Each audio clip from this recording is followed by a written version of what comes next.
ESK, Season 39. Bab 381, Laut Roh Gunung Saber. Sebenarnya, Su Zimo sudah tergoda saat dia mendengar tentang reruntuhan Sekte Eliksir Pool. Itu bukan murni karena Xiaoning, dia juga memiliki kebutuhannya sendiri. Eliksir Pembuka Meridian. Lebih dari itu untuk eliksir pembuka meridian kelas sempurna. Setelah mendengar pengenalan Tang Yu tentang Sekte Kolam Eliksir, Su Zimo bahkan lebih yakin bahwa mereka kemungkinan besar akan menemukan eliksir pembuka meridian kelas sempurna di Sekte Kolam Eliksir. Tang Yu berkata, tentu saja, untuk sekte sebesar Eliksir Pool Sekte, pasti akan ada banyak harta karun lainnya. Bahkan, kita mungkin menemukan permata seperti senjata roh yang menghubungkan. Petik 2. Su Zimo merenung sejenak. Aku akan melakukan yang terbaik untuk membantu Sekte Eliksir yang mendapatkan reruntuhannya. Selain itu, saya tidak menginginkan yang lain. Namun, saya meminta eliksir pembuka meridian kelas sempurna. Petik 2. Puff. Yan Jun tidak bisa menahan tawa saat dia melihat Su Zimo dengan tatapan mengejek. Eliksir pembuka meridian sempurna. Benar-benar permintaan yang berani. Kamu pikir kamu siapa? Iya. Petik 2. Kamu siapa? Su Zimo memelototinya. Dengan bangga, Yan Jun menyatakan, saya Yan Jun, seorang kultivator aula pertempuran Sekte Eliksir yang di Seven Meridian Foundation Establishment. Juga, jangan berpikir bahwa Anda memiliki hak untuk menegosiasikan persyaratan dengan Sekte Eliksir yang hanya karena Anda telah membunuh 27 penggarap pembentukan Yayasan Meridian. Su Zimo, biarkan aku memberitahumu, tanpa kami, kamu bahkan tidak akan bisa mendekati aula utama dari Eliksir Pool Sek. Petik 2. Yan Jun. Tang Yu memelototinya dan berkata dengan tegas. Mendengus, Yan Jun tidak melanjutkan, hanya menyilangkan lengannya dan mengejek dengan dingin. Tang Yu menoleh ke Su Zimo dengan meminta maaf. Rekan Taoisu, bukan karena kita tidak bisa menyetujui eliksir pembuka meridian yang sempurna, tapi, Su Zimo bertanya. Tang Yu melanjutkan, Sekte Eliksir yang bukanlah satu-satunya faksi yang telah tiba di kota Suantian untuk reruntuhan Sekte Eliksir Pool. Ada juga sekte besar lainnya seperti Glass Palace dan Malevolent Earth Sect. Sedangkan untuk Meridian Unlocking Eliksir, lebih baik kita tidak menemukan gem seperti itu. Jika kita melakukannya, kultivator teratas dari sekte lain pasti akan datang dan bersaing untuk itu.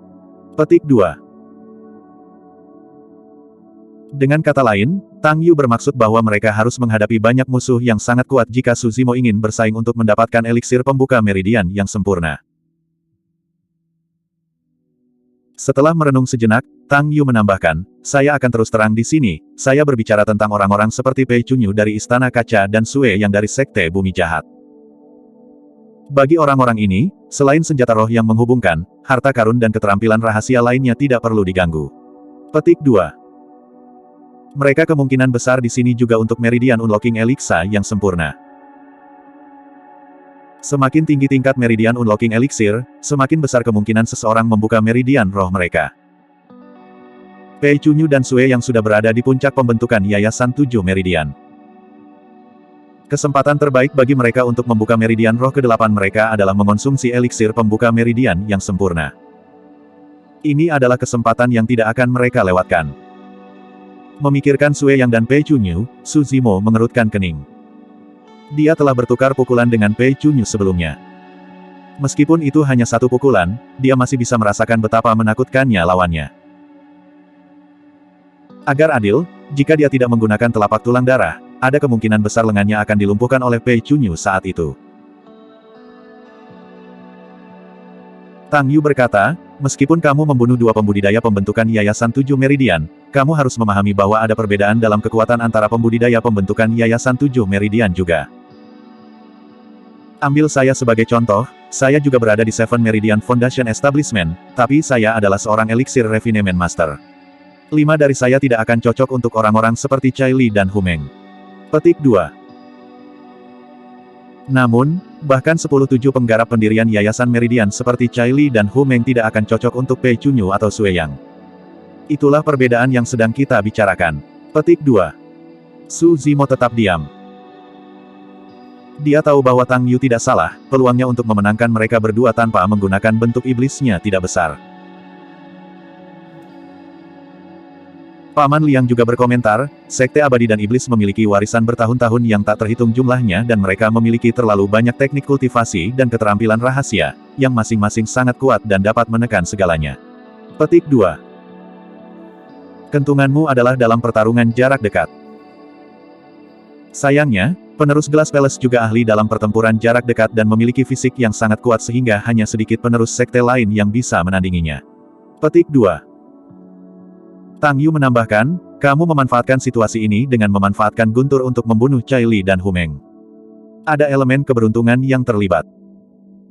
Namun, dapatkah Anda menjamin bahwa langit akan berbadai saat Anda melawan Pei Chunyu dan Sue Yang? Petik 2. Dengan kata lain, biarpun kamu berhasil mengulangi tebasan yang diresapi dengan kekuatan guntur, Pei Chunyu dan Sue Yang mungkin bisa mengatasinya dengan kekuatan mereka. Petik 2. Yan Jun tidak bisa menahan diri untuk tidak berkata, adik perempuan, kamu melebih-lebihkan dia. Dia bahkan bukan tandingan murid warisan dari Sekte Seribu Bangau dan Sekte Boneka, apalagi paragon seperti Pei Chunyu dan Sue Yang. Selain orang luar, bahkan aku bisa menghancurkannya dengan mudah. Petik 2. Bagi Yan Jun, alasan mengapa Su Zimo mampu membunuh Cai Li dan Hu Meng 10 hari yang lalu adalah murni karena momen oportunistik. Jika langit cerah, dia pasti bisa membunuh Su Zimo dengan pasti. Su Zimo tidak mau bereaksi terhadap ucapan sarkastik Yan Jun. Baginya, tidak sulit jika dia ingin mengalahkan Pei Chunyu dan Sue Yang. Bagaimanapun, dia baru saja maju ke 5 pembentukan Yayasan Meridian dan dari 7 lubang, mulut dan lubang matanya belum dibersihkan. Baik Pei Chunyu dan Sue yang sudah berada di puncak pembentukan Yayasan 7 Meridian dan sulit bagi mereka untuk tumbuh lebih kuat. Namun, potensinya tidak terbatas. Selama dia memiliki cukup waktu, Su Zimo pasti akan mampu menekan Pei Chunyu dan Sue yang dalam hal kekuatan jika dia bisa maju ke 6, 7 pembentukan Yayasan Meridian atau membersihkan 7 lubangnya dan mencapai penguasaan yang lebih rendah dari bagian pembersihan lubang. Su Zimo bertanya, berapa lama waktu yang kita miliki hingga pembukaan reruntuhan Sekte Kolam Eliksir? Sebulan paling lama, Tang Yu menjawab. Sebulan. Su Zimo sedikit mengerutkan alisnya. Waktunya terlalu singkat. Dia baru saja maju ke pembentukan Yayasan 5 Meridian. Bahkan di medan perang kuno, dia tidak akan bisa membuka meridian roh ke-6-nya dalam waktu sebulan. Selanjutnya, dia tidak bisa membersihkan mulut dan lubang matanya dalam waktu 1 bulan juga. Saat itu, Paman Liang sepertinya telah mengingat sesuatu. Dia melihat ke arah Su Zimo dan tiba-tiba berkata, sebenarnya, ada tempat di medan perang kuno yang cocok untukmu. Jika Anda berhasil, Anda mungkin bisa memiliki peluang melawan Pei Chunyu dan Sue Yang. Petik 2. Jantung Tang Yu berdegup kencang saat dia melihat Paman Liang dan bertanya, Paman Liang, apakah kamu mengacu pada tempat itu? Iya. Petik 2. Paman Liang mengangguk dan langsung tersenyum. Lupakan saja, tidak ada peluang sukses sama sekali. Saya terlalu banyak berpikir. Petik 2. Tang Yu mengangguk juga. Jika kita membicarakan tempat itu, kemungkinannya memang tipis. Tidak perlu itu. Petik 2. Su Zimo juga penasaran ketika dia mendengar betapa ambigu mereka berdua dan tidak bisa tidak bertanya, Senior, tuanmu datang, apa tempat yang Anda maksud? Tang Yu tidak bermaksud untuk menyembunyikan apapun dan malah bertanya, rekan Taois, pernahkah kamu mendengar tentang Laut Roh Gunung Sabar? Laut Roh Gunung Sabar. Su Zimo mengerutkan kening, menggelengkan kepalanya. Ji Chengtian dan yang lainnya juga bingung. Jelas mereka tidak tahu apa-apa tentang nama itu. Fu. Petik 2. Yan Jun mencibir, benar-benar pembudidaya udik. Untuk berpikir bahwa mereka belum pernah mendengar tentang Laut Roh Gunung Sabar, sungguh menggelikan. Petik 2. Bab 382, Legenda Kaisar Sabre. Setiap kali para pembudidaya dinasti Zhou besar memasuki medan perang kuno, mereka hanya akan berlama-lama di sekitar perbatasan. Bagaimana mereka bisa mendengar tentang Laut Roh Gunung Sabar? Jika bukan karena Su Zimo telah membawa Ji Chengtian dan yang lainnya ke tempat ini, mereka mungkin tidak pernah tahu tentang kota Xuantian juga tidak akan memiliki kesempatan untuk berinteraksi dengan sekte besar seperti Sekte Eliksir Yang dan Istana Kaca sepanjang hidup mereka. Pengalaman seperti itu langka dan berharga, berfungsi sebagai pembuka mata. Su Zimo tidak pernah berseteru dengan Yan Jun. Namun, yang terakhir tidak bersahabat dengannya sejak awal, melontarkan komentar sarkastik kapanpun dia punya kesempatan. Adapun alasan pastinya, Su Zimo memiliki tebakan yang tidak jelas. Namun, ini adalah pembudidaya dari Balai Pertempuran Sekte Eliksir Yang dan Su Zimo tidak terganggu karena Yan Jun belum melewati garis bawahnya. Tang Yu mengerutkan kening dengan lembut dan menatap Yan Jun dengan tatapan tegas sebelum berkata perlahan, alasan mengapa Laut Roh Gunung Saber begitu terkenal adalah karena legenda lama yang terkait dengannya. Petik 2. Melalui nadanya, terlihat jelas bahwa legenda itu jauh dari kata sederhana. Kelompok Su Zimo tampak serius saat mereka duduk tegak dan mendengarkan dengan saksama. Tang Yu berkata perlahan, legenda. Kaisar Sabre. Kaisar Sabre. Saat kedua kata itu diucapkan, kehampaan itu bergetar, seolah-olah jurang yang gelap gulita telah dibuka, mengirimkan embusan angin dingin. Hanya menyebutkan kata-kata itu menimbulkan tekanan yang tak terlukiskan. Itu kuno, seolah-olah telah melewati zaman kuno dengan maksud yang tidak bisa dihancurkan yang mengejutkan. Seketika, niat membunuh memenuhi aula. Semua orang merasa seolah-olah semakin sulit untuk bernapas. Butuh waktu lama sebelum sensasi itu menyebar. Tang Yu menarik napas dalam-dalam dan berkata, Kaisar melambangkan tak terkalahkan, superioritas dan keunikan. Dia tak terkalahkan di jalan pedang tanpa ada yang bisa mengungguli dia, karena itu gelar Kaisar Sabre. Petik 2. Meskipun Sabre Emperor mungkin bukan orang terkuat di Tianhuang Daratan, dia adalah satu-satunya kaisar pedang di antara semua pembudidaya pedang. Su Zimo mengerti. Di era tertentu, mungkin ada banyak kaisar. Namun, di domain atau jalur tertentu, hanya ada satu kaisar. Itulah definisi kaisar, tak terkalahkan, tertinggi dan unik. Kaisar dari jalan keabadian adalah kaisar abadi, kaisar dari jalan iblis adalah kaisar iblis, kaisar cara pedang adalah kaisar pedang. Mengikuti garis deduksi itu, mereka yang menjadi kaisar secara alami harus berada di antara pembudidaya terkuat di daratan Tianhuang. Saya yakin kalian semua tahu bahwa pedang berkuasa di daratan Tianhuang saat ini dan senjata pilihan paling umum untuk pembudidaya abadi adalah pedang terbang. Namun, di zaman kuno, ada 100 kelas senjata yang memperjuangkan supremasi. Selain pedang, ada pedang, tombak, kapak, busur, dan banyak senjata lainnya. Pedang itu memiliki caranya sendiri dan begitu pula pedang itu.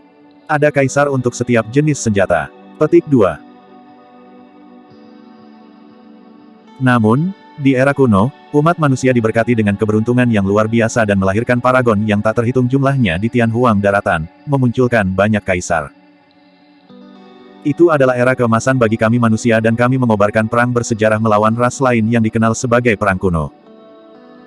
Perang berlangsung lama dan ahli manusia yang tak terhitung jumlahnya dan tokoh-tokoh perkasa kuno jatuh. Para kaisar semuanya tercemar darah dan itu sangat tragis. Petik 2. Meskipun kita manusia berdiri sebagai pemenang setelah perang, sebagian besar dari 100 teknik senjata hilang di medan perang kuno tanpa ada masa depan yang terlihat. Satu-satunya garis keturunan yang tersisa adalah cara pedang dan pedang. Petik 2. Su Zimo dan yang lainnya kaget saat mendengar itu.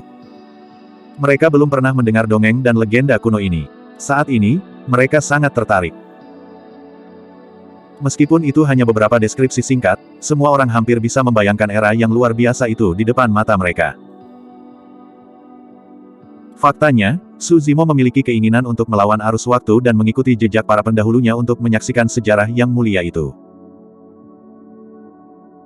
Tang Yu melanjutkan, alasan mengapa kedua warisan itu bisa diturunkan dari perang kuno secara alami dikaitkan dengan dua orang, Kaisar Pedang dan Kaisar Sabre. Ada terlalu banyak legenda tentang dua sosok perkasa ini. Beberapa menggambarkan mereka sebagai musuh bebuyutan, beberapa menggambarkan mereka sebagai sahabat karib dan bahkan ada beberapa yang mengatakan bahwa mereka bukan teman atau musuh, hanya menghargai bakat orang lain. Petik 2.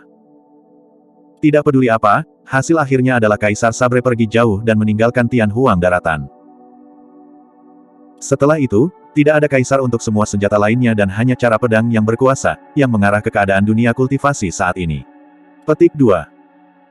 Kelompok Su Zimo menghela nafas panjang, tidak bisa tenang untuk waktu yang lama. Baru sekarang mereka mengerti mengapa sebagian besar pembudidaya di dunia kultivasi menggunakan pedang terbang daripada pedang terbang dan senjata lainnya. Jadi, inilah alasannya. Tang Yu berkata, warisan yang ditinggalkan Kaisar Pedang saat itu adalah Sekte Pedang saat ini, salah satu dari 9 sekte abadi. Su Zimo diam-diam terkesan. Awalnya, dia mengira bahwa sekte super seperti 9 sekte abadi, 7 sekte iblis dan 6 biara Buddha hanya mendapatkan gelar mereka sebagai faksi terkuat di daratan Tianhuang karena garis keturunan kuno dan fondasi yang kuat. Tapi menilai dari situasinya sekarang, semua sekte itu memiliki latar belakang yang mengejutkan. Misalnya, dari 9 sekte abadi, master pendiri sekte pedang adalah Kaisar Pedang di zaman kuno.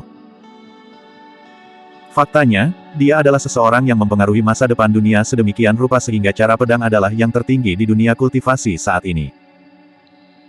Setelah hening beberapa saat, Su Zimo tiba-tiba bertanya, kemana Kaisar Sabre pergi? Tang Yu tersenyum tipis. Dia melakukan perjalanan jauh ke luar negeri dan menemukan satu pulau di lautan, meninggalkan warisannya di sana. Petik 2. Jantung Su Zimo berdegup kencang saat dia berkata, salah satu dari 2 pulau. Faksi teratas di daratan Tianhuang terdiri dari 9 sekte abadi, 8 ras iblis, 7 sekte iblis, 6 biara Buddha, 5 doktrin sesat, 4 kelompok ortodoks, 3 keluarga bangsawan, 2 pulau, dan 1 istana. Betul sekali. Petik 2. Mata Tang Yu berkedip dengan sedikit kekaguman saat dia mengangguk. Warisan yang ditinggalkan oleh Sabre Emperor adalah salah satu dari 2 pulau, Divine Phoenix Island. Penerus Divine Phoenix Island jarang menginjakan kaki ke Tianhuang daratan. Namun, setiap kali salah satu dari mereka melakukannya, mereka pasti akan menjadi paragon tak tertandingi yang terikat untuk menciptakan gelombang di dunia kultivasi. Petik 2. Su Zimo meratapi. Dari perspektif ini, Kaisar Sabre tidak kalah saat itu. Warisan yang ditinggalkan oleh Kaisar Pedang adalah salah satu sekte abadi dan warisan yang ditinggalkan oleh Kaisar Sabre adalah salah satu dari 2 pulau. Dalam hal reputasi, status atau kekuatan, pulau itu tidak lebih lemah dari Sekte Pedang. Lalu apa hubungan Laut Roh Gunung Sabre dengan Kaisar Sabre? Su Zimo bertanya. Tang Yu menjelaskan, dikatakan bahwa ketika Kaisar Sabre meninggalkan Tianhuang daratan, dia meninggalkan warisan, Laut Roh Gunung Sabre di medan perang kuno. Petik 2. Sementara Sabre Mountain Spirit Sea benar-benar ada, tidak pernah ada pembudidaya yang telah memperoleh warisannya selama ribuan tahun. Paragon yang tak terhitung jumlahnya telah diproduksi dalam periode waktu ini tetapi semuanya berakhir dengan kegagalan. Perlahan-lahan, Laut Roh Gunung Saber menjadi legenda yang tidak dipercaya oleh siapapun, sampai. Petik 2. Dengan sedikit jeda, Tang Yu melanjutkan, sekitar 1000 tahun yang lalu, seorang kultivator yang mengerikan muncul di medan perang kuno. Meskipun dia bukan dari salah satu sekte super, dia memiliki kekuatan tempur yang menakutkan dan bisa bersaing dengan semua murid warisan dari berbagai sekte besar. Petik 2. Dikatakan bahwa orang tersebut berhasil mendapatkan Sabre Emperors di Laut Roh Gunung Saber. Su Zimo sedikit mengernyit dan bertanya, Laut Roh Gunung Saber masih ada setelah orang itu memperoleh warisan Kaisar Sabre. Saya tidak tahu alasan pastinya kenapa, tapi itu memang masih ada. Petik 2. Tang Yu mengangguk. Kamu dianggap sebagai kultivator pedang juga dan Laut Roh Gunung Saber cocok untukmu dan dapat membantu kekuatanmu tumbuh dengan cepat. Secara alami, ada prasyarat. Dan itu bagimu untuk mendapatkan warisan dari Sabre Emperor. Petik 2. Bab 383, berdiri berdampingan dengan Kaisar. Setelah mendengar itu, Su Zimo sudah memutuskan bahwa dia ingin melakukan perjalanan ke Laut Roh Gunung Sabre. Meskipun Su Zimo telah menggunakan pedang sampai titik kultivasinya, dia tidak tahu apa-apa tentang teknik pedang, dia hanya mengandalkan kekuatan garis keturunannya serta kekuatan fisiknya untuk menebas secara luas. Syukurlah, dia membudidayakan klasik mistik dari 12 Raja Iblis dari hutan belantara besar, membuat kulitnya kasar dan dagingnya tebal. Lincah sebagai kera, dia bisa menerkam seperti harimau, berlari seperti kuda, bangkit seperti angin, mendarat seperti anak panah dan menjadi tangguh dan gesit pada saat yang bersamaan. Ditambah dengan bantuan persepsi rohnya, dia bisa menghindari bahaya bahkan tanpa melihatnya dan dengan demikian, sangat jarang baginya untuk dirugikan.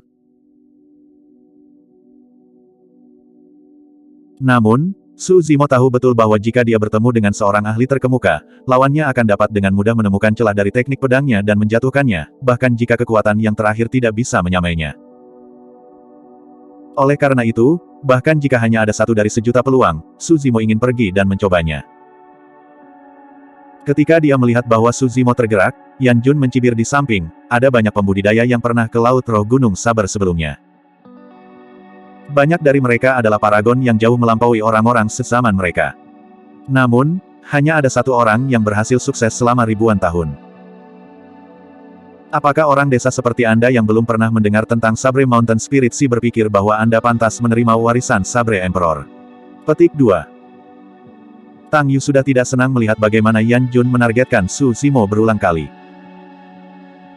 Hanya setelah dia menyadari bahwa Su Zimo tenang dan tidak bereaksi, dia menjadi sedikit lega. Juga, ada satu hal lagi yang harus aku ingatkan padamu. Petik 2. Tang Yu berkata dalam-dalam, aku juga tidak tahu banyak tentang Laut Roh Gunung Saber. Lagi pula, sudah ada seseorang yang menerima warisan Kaisar Sabre 1000 tahun yang lalu. Karena itu, Anda mungkin akan melakukan perjalanan yang sia-sia. Petik 2. Tidak apa-apa. Petik 2. Su Zimo tersenyum dengan tenang. Banyak legenda yang Anda ceritakan kepada saya benar-benar menarik. Dalam perang kuno, naga dan ular bangkit bersama kaisar di era keemasan itu.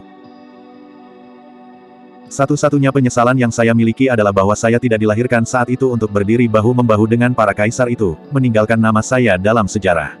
Petik 2. Saat dia mengatakan itu, aula menjadi sunyi. Semua orang menyaksikan dengan kaget dan mulut sedikit ternganga. Semangat pria ini. Betapa besar semangat yang dibutuhkannya untuk menyatakan bahwa dia ingin meninggalkan namanya melalui sejarah dengan berdiri bahu-membahu dengan para kaisar itu. Fakta bahwa pernyataan seperti itu dikatakan oleh penggarap pendirian yayasan benar-benar konyol dan sombong. Untuk beberapa alasan yang tidak diketahui, Su Zimo tidak dipenuhi dengan hasrat atau kebanggaan yang tak tertandingi ketika dia mengucapkan kata-kata itu, hanya terlihat sangat alami. Namun, rasanya seolah-olah pembudidaya berjubah hijau di hadapan mereka benar-benar memenuhi syarat untuk berdiri bahu-membahu dengan para kaisar itu. Bahkan Yan Jun yang memiliki dendam terhadap Su Zimo tidak bisa mengeluarkan satu ucapan sarkastik saat ini. Dia tidak akan berani mengulangi pernyataan Su Zimo secara pribadi, khawatir nasib buruk akan menimpanya dari hal yang tidak diketahui. Bahkan bagi para kaisar yang telah jatuh selama bertahun-tahun yang tak terhitung jumlahnya, martabat mereka tidak dapat dinodai. Paman Liang menatap Su Zimo dalam-dalam. Awalnya, dia sempat meremehkan Su Zimo. Namun, pada saat itu, kesan Paman Liang sebelumnya tentang Su Zimo menghilang seluruhnya. Su Zimo tidak memperhatikan ekspresi aneh semua orang di sekitarnya, hanya tenggelam dalam emosinya sendiri. Sambil menggelengkan kepalanya dengan lembut, dia meratap, waktu tanpa ampun sepanjang sejarah. Baik itu Kaisar Pedang atau Kaisar Sabre, keduanya telah berlalu seiring dengan era itu, hanya menyisakan legenda mereka.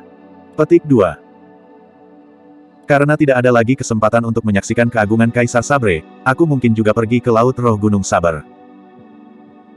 Bahkan jika saya tidak dapat memperoleh warisan, saya dapat menghidupkan kembali kejayaan masa lalu di reruntuhan untuk menebus penyesalan di hati saya. Petik 2. Tang Yu mengangguk. Karena kamu sudah memutuskan, aku tidak akan menghentikanmu. Namun, Anda harus kembali ke kota Suantian dalam sebulan untuk membantu kami bersaing dengan reruntuhan Sekte Kolam Eliksir. Petik 2. Baik, petik 2. Su Zimo mengangguk. Saat itu, seorang kultivator dari eliksir yang sekte masuk dengan cepat dan menyapa dengan kepalan tangan. Tuan muda, Feng Manman dari Sekte 1000 Burung Bangau meminta hadirin. Petik 2. Sister Manman. Tang Yu merenung sejenak dan mengalihkan pandangannya. Itu berhenti di Leng Rou sejenak sebelum dia mengangguk. Undang dia masuk. Petik 2. Dia menjelaskan kepada kelompok Su Zimo. 4 kelompok ortodoks memiliki hubungan yang cukup baik. Sister Manman adalah komandan ekspedisi Tousan Kren Sek kali ini dan saya sudah mengenalnya selama bertahun-tahun. Petik 2. Saat itu, seorang wanita berjubah putih panjang melangkah mendekat. Dengan sosok melengkung dan menggerahkan, langkahnya lincah dan rambut hitamnya yang halus diikat menjadi sanggul, memancarkan aura dewasa dan bermartabat. Sosoknya sangat indah dan sangat indah. Di pinggang wanita itu, selain tas penyimpanan, ada derek kertas merah muda yang diikat dengan cantik. Tang Yu berjalan dan tersenyum. Sister Manman, masuklah. Petik 2. Feng Manman melirik Tang Yu dan terkekeh. Wah, kenapa kamu masih berpakaian seperti ini? Anda tidak lagi muda. Petik 2. Aku sudah terbiasa, Tang Yu berkedip. Xiao Yu, aku tidak akan bertele-tele. Saya di sini untuk seseorang. Feng Manman tidak membuang waktu dengan basa-basi. Untuk dia. Tang Yu melirik Leng Rou. Feng Manman tersenyum. Aku tidak bisa menyembunyikan apapun darimu. Petik 2. Saya. Leng Rou sedikit tertegun. Feng Manman mengangguk dengan tatapan lembut. Aku bisa melihat bakatmu dalam membuat jimat dan tidak tega menguburnya, jadi aku di sini untuk mengundangmu bergabung dengan Sekte Seribu Bangau. Bagaimana menurut Anda? Leng Rou suka membuat jimat dan memang ingin bergabung dengan Sekte Seribu Bangau. Namun, dia tidak berharap yang terakhir datang mengetuk. Selanjutnya, dia tahu bahwa pembudidaya 1000 derek ini benar-benar tulus. Saat itu, kultivator Sekte Eliksir yang lainnya masuk dan menyapa dengan kepalan tangan. Yingze dari Sekte Boneka meminta hadirin. Petik 2. Salah satu dari 5 doktrin sesat, Sekte Boneka. Biarkan dia masuk. Tang Yu mengangkat kepalanya. Tidak lama kemudian, seorang pria berotot masuk ke aula dengan mengenakan pakaian linen. Dia memiliki rambut pendek dan tampak jujur, menyeringai dengan kepalan tangan saat dia masuk. Salam, sesama Taois. Petik 2. Tang Yu berbisik kepada Su Zimo, pria ini adalah Yingze, komandan Sekte Boneka untuk ekspedisi ini. Petik 2. Su Zimo mengangguk. Tuanmu datang, saya di sini hari ini karena saya ingin mengundang seseorang untuk bergabung dengan Sekte Boneka kami. Aku ingin tahu apakah itu baik-baik saja. Yingze langsung ke pokok permasalahan. Oh. Tang Yu tersenyum dan bertanya, siapa orang yang menarik perhatianmu? Yingze menunjuk ke si Jian yang sedang minum teh dengan bosan di sampingnya. Dia. Petik 2. Si Jian bingung dan tampak linglung, tidak mengerti bagaimana dia dipilih. Yingze menyeringai. Orang bodoh konyol ini tidak buruk. Dia cocok dengan seleraku. Petik 2. Hahaha. Sedikit lemak tidak bisa menahan tawa. Si Jian mengepalkan tinjunya dengan ekspresi gelap dan menekankan, aku tidak konyol, aku hanya jujur. Iya. Yingze mengangguk dan menambahkan setelah jeda sebentar, keduanya sama. Petik 2. Si Jian. Sedikit lemak tertawa lebih riang. Sun Dian dari Tung Sek meminta audiensi. Salah satu dari 5 doktrin sesat, makam sekte. Biarkan dia masuk. Tak lama kemudian, seorang kultivator berwajah pucat memasuki aula. Dia memiliki mulut seperti monyet dan matanya melotot ke sekeliling, bersinar ketika mereka melihat sedikit lemak. Sun Dian berkedip berulang kali ke arah lemak kecil. Penasaran, sedikit lemak membungkuk. Mereka berdua, satu gemuk dan yang lainnya kurus, berlari ke sudut dan bergumam. Sedikit lemak mengangguk berulang kali dengan mata terbakar dan menamparkan bibirnya seperti serigala yang kelaparan. Ketika dia melihat itu, Su Zimo tersenyum lembut, dia merasa bahagia untuk Leng Rou dan yang lainnya. Su Zimo bukan satu-satunya yang membuat nama untuk dirinya sendiri dan diakui oleh banyak pembudidaya lain dalam pertempuran di jalan panjang itu, 4 lainnya juga. Ketika mereka membuat keputusan untuk kembali ke kota Suantian, dengan pemahaman bahwa mereka akan menghadapi bencana besar dan mati, siapa sangka bahwa itu akan berubah menjadi kesempatan besar bagi mereka hari ini. Keberuntungan dan kemalangan saling bergantung dan itu tidak lebih dari siklus karma. Bab 384, diburu oleh 2 sekte. Leng Rou dan yang lainnya melihat ke arah Su Zimo secara naluriah. Meskipun kesempatan ini didapat oleh mereka yang bertarung di jalan panjang, yang terpenting, itu karena Su Zimo. Jika bukan karena Su Zimo, mereka akan mati jauh sebelum mereka bisa mencapai kota Suantian. Su Zimo tersenyum dan mengangguk. Baik itu Sekte Seribu Burung Bangau atau Sekte Boneka dan Sekte Makam yang muncul kemudian, orang-orang yang datang semuanya adalah komandan ekspedisi ini, murid warisan dari berbagai sekte. Itu saja sudah cukup untuk menunjukkan ketulusan mereka. Karena kita semua berada di kota Suantian, kita bisa bertemu satu sama lain kapan saja, si gendut kecil asyik mengobrol dengan Sun Dian dari Tung Sek dan mengucapkan selamat tinggal pada ucapan itu. Aku juga akan pergi. Si Jian menggaruk kepalanya dan meninggalkan aula di belakang Ying Ze dari Sekte Boneka. Leng Rou mengangguk ke Su Zimo sebagai bentuk salam dan pergi dengan Feng Manman dari Sekte Seribu Bangau. Tang Yu melihat ke arah Ji Chengtian dan berkedip, berkata dengan nada main-main, sepertinya saya harus menyampaikan undangan saya sekarang atau Anda akan diburu oleh sekte lain. Petik 2. Jika Anda tidak keberatan, saya bersedia bergabung dengan Sekte Eliksir Yang, jawab Ji Chengtian sambil tersenyum. Tang Yu mengalihkan pandangannya ke arah Su Zimo dan bertanya dengan penuh harap, bagaimana denganmu? Meskipun Su Zimo setuju untuk membantu Sekte Eliksir Yang untuk memperebutkan reruntuhan Sekte Kolam Eliksir, dia tidak menyebutkan apapun tentang bergabung dengan sekte tersebut. Saya berbeda dari mereka. Petik 2. Su Zimo menggelengkan kepalanya dan tidak menjelaskan lebih lanjut, menolak dengan bijaksana. Meskipun dia mengharapkan itu, Tang Yu tidak bisa menahan perasaan kecewa ketika dia mendengar jawabannya. Su Zimo menangkupkan tinjunya, tidak ada waktu untuk disia-siakan. Aku akan pergi ke Laut Roh Gunung Sabar sekarang dan mencoba untuk kembali lebih awal. Petik 2. Hati-hati. Tang Yu mengingatkan. Berbalik, Su Zimo menghilang di depan mata semua orang dengan cepat. Ini adalah pertama kalinya Su Zimo menunjukkan wajahnya di kota Suantian setelah pertempuran di jalan panjang itu 10 hari yang lalu. Seketika, dia menarik tatapan yang tak terhitung jumlahnya. Beberapa kagum, beberapa iri, beberapa penasaran. Apakah kamu melihat itu? Kultivator berjubah hijau terpelajar itu adalah Su Zimo. Petik 2. Oh, itu dia. Saya pikir dia akan memiliki banyak anggota tubuh dan kepala. Petik 2. Ada pembudidaya di kota Suantian yang belum pernah melihat Su Zimo sebelumnya. Namun, hanya sedikit yang belum mendengar namanya. Berjalan di jalan panjang, Su Zimo bisa mendengar diskusi yang datang dari beberapa jalan jauhnya hanya dengan kedutan telinganya. Dia tidak peduli tentang hal-hal seperti itu. Namun, sebelum dia berjalan jauh, jantungnya berdetak kencang. Dia merasakan niat membunuh sekilas dari tatapan aneh itu. Apakah dia yang selamat dari Four Mounted Bandit? Atau pepohonan menginginkan keheningan tetapi angin tidak berhenti. Untuk berpikir bahwa seseorang akan menyembunyikan desain padanya bahkan setelah pertempuran berdarah di jalan panjang itu. Su Zimo mempertahankan ketenangannya dan mencibir di dalam hatinya, berjalan menuju gerbang timur kota Suantian. Niat membunuh mengikutinya sepanjang waktu. Tidak lama setelah dia keluar dari kota, Su Zimo merasakan niat membunuh yang lain. Dia tidak cepat atau lambat dalam kecepatannya. Sekitar 2 jam kemudian, Su Zimo sudah jauh dari kota Suantian dan lingkungannya kosong tanpa ada orang di sekitarnya. Saat itu, suara pakaian yang mengepak terdengar dari belakang.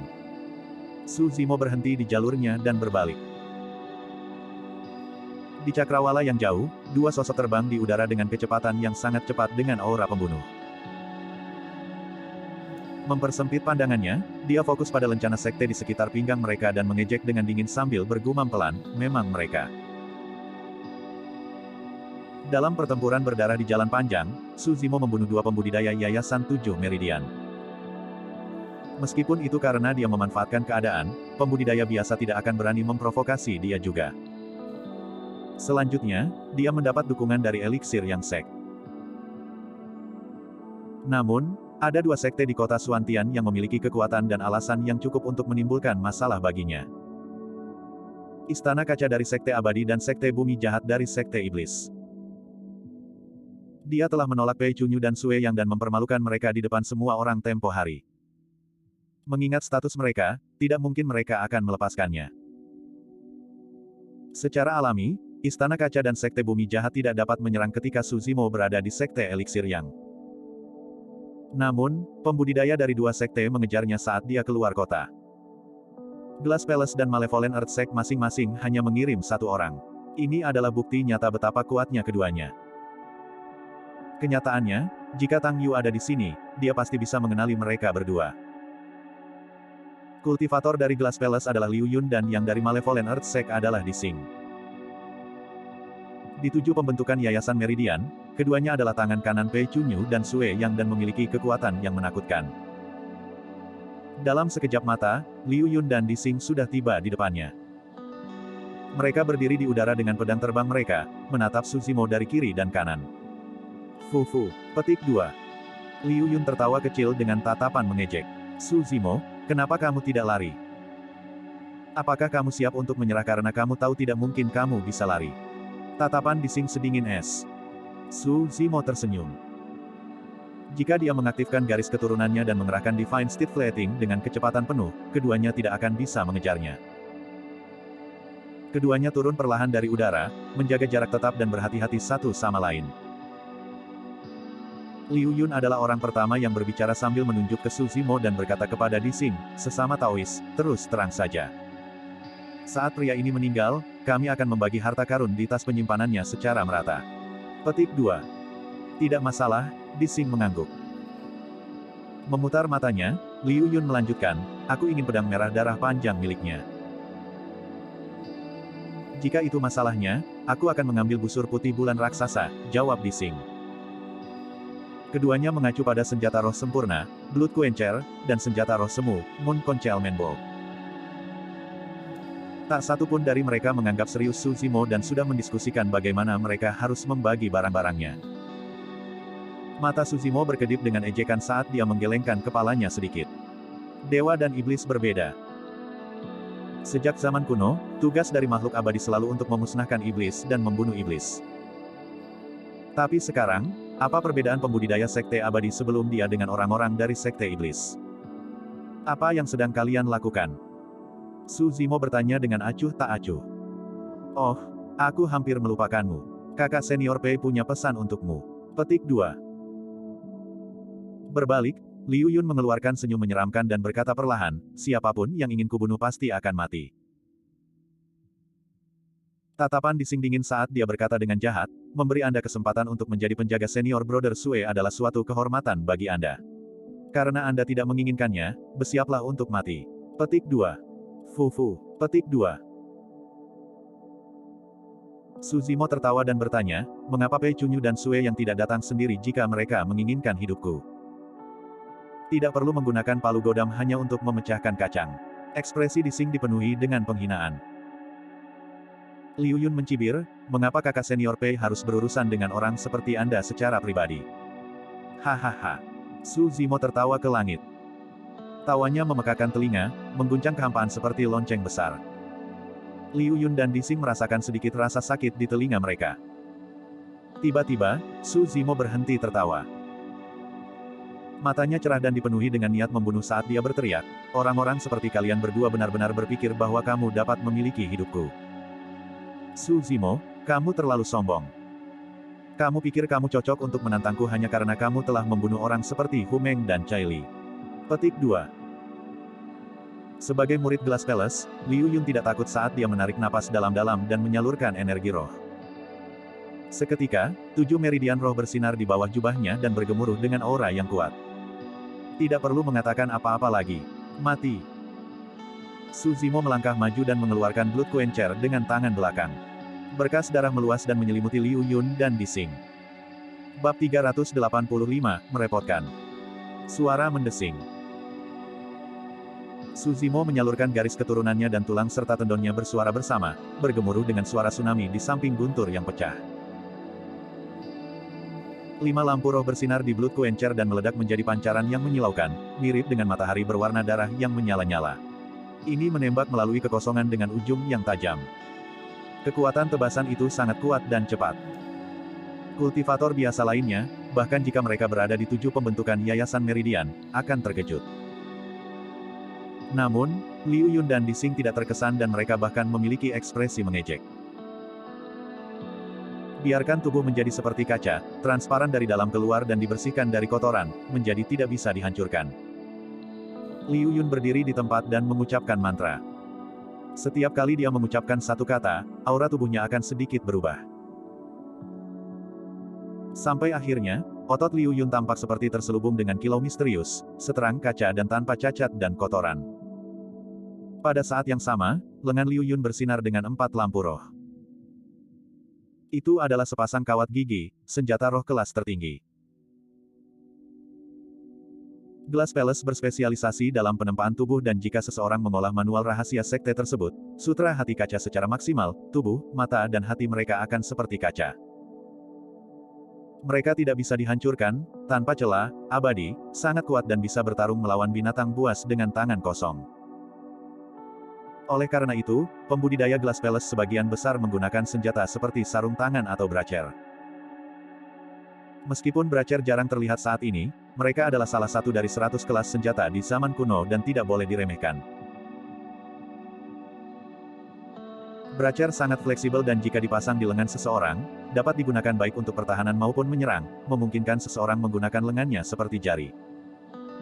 Dengan cepat, Liu Yun tidak mundur atau menghindar. Dia sedikit menekuk lututnya, menggeser pusat gravitasinya ke bawah saat dia menopang lengannya untuk menerima Blood Quencher yang masuk. Dentang. Suara benturan logam berdering. Sosok Liu Yun menjadi lebih pendek saat kakinya tenggelam jauh ke tanah. Namun, dia tidak didorong mundur dan ekspresinya tidak berubah. Adapun Blood Quencher, itu rebound tinggi melawan kekuatan yang luar biasa. Su Zimo menyipitkan matanya dan jantungnya berdetak kencang. Di permukaan, ini adalah pertukaran yang merata. Namun kenyataannya, dia mengambil inisiatif dan Blood Quencher-nya lebih tinggi dari Brachers Liu Yun. Namun, dia tidak mendapatkan keuntungan apapun dalam keadaan seperti itu. Ini adalah kacang yang sulit dipecahkan. Su Zimo menyadari bahwa dia mungkin tidak dapat membunuh orang ini dengan cepat dan tidak bisa membantu tetapi mengalihkan pandangannya ke arah Dising yang tidak jauh. Setelah tebasan itu, Su Zimo menggunakan momentum yang tersisa dari Blood Quencher saat itu ditolak untuk diarahkan ke Dising dari Sekte Tanah Jahat di samping. Berkas darah itu membutakan dengan bau yang memuakkan. Beberapa tahun yang lalu, jauh di bawah tanah, Su Zimo berurusan dengan beberapa ahli waris iblis sebelumnya dan memiliki pemahaman terhadap Sekte Iblis. Di antara Sekte Iblis, Istana Tuan adalah yang terkuat dalam temper tubuh diikuti oleh Sekte Zenith, fisik ahli waris iblis Sekte Bumi Jahat tidak kuat. Su Zimo ingin menggunakan serangan meledak yang ganas untuk membunuh Dising terlebih dahulu sebelum berurusan dengan Liu Yun dengan sepenuh hati di kemudian hari. Hehe. Seolah-olah dia telah merasakan niat membunuh Su Zimo sejak lama, Dising tertawa aneh dan 7 meridian roh bersinar di tubuhnya. Energi roh melonjak saat dia membuka mulutnya, mengeluarkan asap hitam yang menyembur dengan cara yang ilusi dan jahat. Meskipun dia belum menjernihkan lubang matanya, penglihatan Su Zimo sangat kuat karena kultivasi hariannya dari mistik klasik dari 12 Raja Iblis dari Great Wilderness. Tapi sekarang, dia merasakan penglihatannya menjadi hitam melawan kabut hitam. Pada saat linglung itu, dia kehilangan jejak Dising. Blood Quencher sepertinya telah memasuki rawa dalam kumpulan energi jahat ini dan hampir tidak bisa digerakkan. Energi jahat menyelimuti dan merusak bilahnya, menyebabkan cahaya rohnya meredup sementara berkas darah pada bilahnya menunjukkan tanda-tanda melemah. Su Zimo mendengus dan memegang Blood Quencher secara horizontal di dadanya. Menyalurkan garis keturunannya, bola petir yang menyala-nyala muncul di telapak tangannya dan dia menyapukannya ke Blood Quencher. Kekuatan guntur adalah yang paling maskulin dan dapat membersihkan kejahatan, itu yang paling efektif melawan energi jahat tersebut. Dengan serangkaian suara berderak, energi jahat di sekitar Blood Quencher benar-benar dibersihkan oleh bola petir di telapak tangan Su Zimo. 5 pola roh bersinar pada bilahnya sekali lagi saat kilau itu kembali. Petir. Mata Dising bersinar dengan hati-hati. Pada kenyataannya, asap yang dia keluarkan jauh dari sederhana, itu adalah salah satu keterampilan rahasia Malevolent Earthsect, Spirit Devouring Malefice. The Spirit Devouring Malefice sangat kuat dan digunakan untuk merusak senjata roh. Senjata roh apapun yang dinodai oleh Spirit Devouring Malefice akan tersedot ki rohnya. Jika dibiarkan terbuka, bahkan pola rohnya akan terhapus, membuat senjata roh hampir tidak berguna. Swoosh! Liu Yun menyerang dari samping dengan garis darahnya bergemuruh seperti merkuri. Angin kencang bertiup di belakangnya saat dia mengayunkan lengannya dan menabrak. Su Zimo mengambil langkah yang salah dan memutar tubuhnya untuk memotong secara terbalik. Dentang. Bunga api terbang kemana-mana. Dalam sekejap, Tubuh Suzimo bergoyang saat dia memanfaatkan energi dari rebound pukulan itu dan menyilangkan kakinya, melepaskan Divine Steed Flating untuk menyerang Divine Steed Flating yang tidak jauh dengan niat membunuh yang marah. Dixing berbeda dari Liu Yun. Fisiknya rata-rata dan dia tidak kuat dalam pertarungan jarak dekat, Suzimo akan bisa membunuhnya selama dia bisa mendekat. Tampaknya melihat niat Suzimo, Dixing menyeringai dingin. Pergilah. Tiba-tiba, dia melemparkan tulang tombak di lengannya dan melayang di udara. Asap hitam pekat keluar dari ujung jarinya, memasuki tombak. Tombak tulang bersendi 10 bersinar terang dengan cahaya roh dan 4 pola roh. Jari-jari Dixing bergeser terus-menerus saat dia membuat segel tangan sambil berteriak, "Pergi." Saat dia mengatakan itu, tombak tulang bersendi 10 patah dan berubah menjadi 10 paku tulang. Masing-masing diselimuti energi jahat saat mereka menembak ke arah Suzimo dengan kecepatan kilat. Suzimo baru saja mengerahkan Divine Steed Flating ketika pikirannya melintas dengan peringatan. Dalam momen yang memusingkan, dia disambut oleh 10 paku tulang. Paku bersinar dingin dan sangat tajam.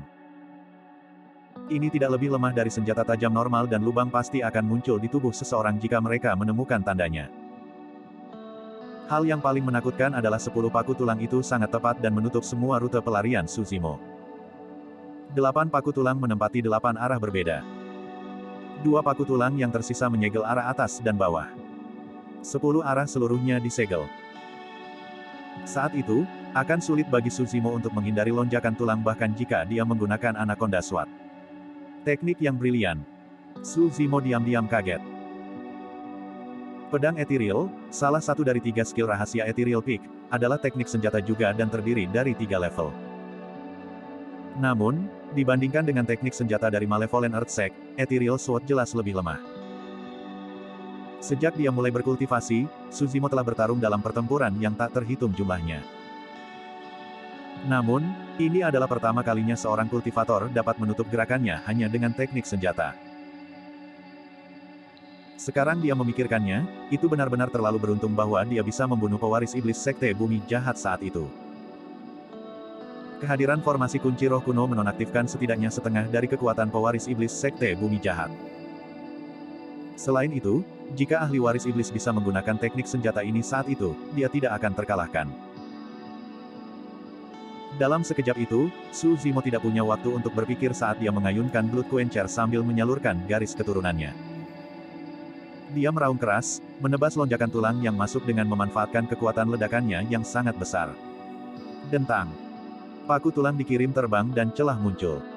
Dixing tidak jauh. Mata Suzimo berbinar. Saat dia hendak menerobos melalui celah, udara di belakang, di atas, di bawah dan di sampingnya bergetar hebat.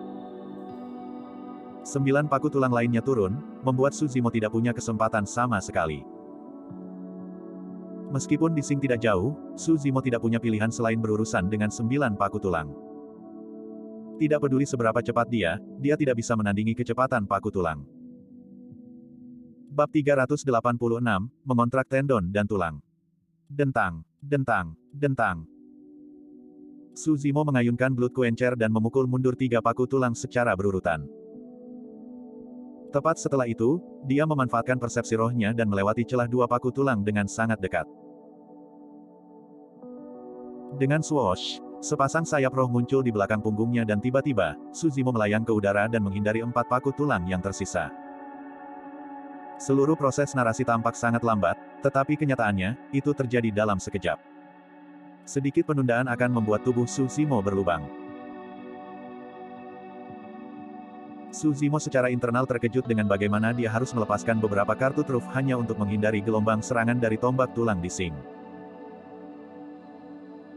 Mengambil napas dalam-dalam, Suzimo hendak maju dan memperpendek jarak antara dia dan Dixing ketika cahaya dingin melintas di matanya diikuti oleh gelombang energi jahat yang masuk. Paku tulang yang pertama kali dia tolak sekarang mendekatinya sekali lagi.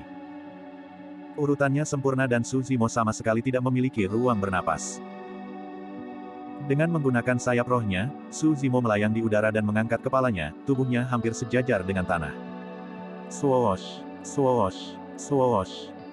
Serangkaian suara menusuk bisa terdengar. 9 paku tulang sebelumnya telah kembali dan menyegel jalannya sekali lagi. Karena kesal, Suzimo hanya bisa mengayunkan Blood Quencher dan bertarung langsung. Dentang, Dentang, dentang, dentang.